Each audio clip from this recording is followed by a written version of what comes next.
ನಮಸ್ಕಾರ, ಸಂಪೂರ್ಣ ನ್ಯೂಸ್ಗೆ ಸ್ವಾಗತ. ನಾನು ಭಾಗ್ಯ. ಇದೀಗ ಈ ಕ್ಷಣದ ಹೆಡ್ಲೈನ್ಸ್.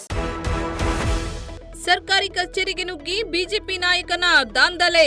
ಯಲಹಂಕ ಕ್ಷೇತ್ರದ ಬಿಜೆಪಿ ನಾಯಕ ಸತೀಶ್ ಕಡತಲ ಮನೆ. ಕಚೇರಿ ಸಿಬ್ಬಂದಿ ಮೇಲೆ ಅಟ್ಟಹಾಸ ಮೆರೆದ ಬಿಜೆಪಿ ನಾಯಕ.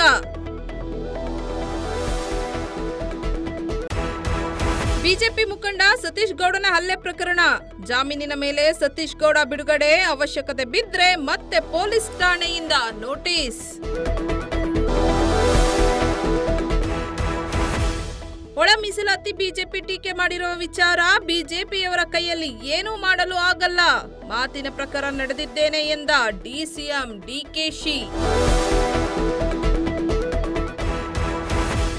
ಮೇ 15ಕ್ಕೆ ಡಿಕೆ ಶಿವಕುಮಾರ್ ಹುಟ್ಟುಹಬ್ಬ ಹಿನ್ನೆಲೆ ಹುಟ್ಟುಹಬ್ಬಕ್ಕೆ ಯಾರು ಫ್ಲೆಕ್ಸ್ ಬ್ಯಾನರ್ಗಳನ್ನ ಹಾಕಂಗಿಲ್ಲ. ಕಾರ್ಯಕರ್ತರಿಗೆ ಡಿಕೆ ಶಿವಕುಮಾರ್ ಖಡಕ್ ವಾರ್ನಿಂಗ್.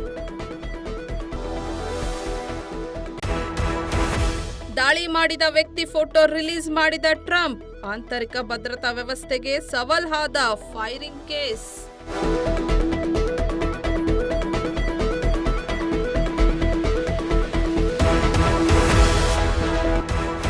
ಇದಾಗಿತ್ತು ಈ ಕ್ಷಣದ ಹೆಡ್ಲೈನ್ಸ್. ನಿರಂತರ ಸುದ್ದಿಗಾಗಿ ನೋಡ್ತಾ ಇರಿ ಸಂಪೂರ್ಣ ನ್ಯೂಸ್. ಇದು ನೊಂದವರ ಧ್ವನಿ.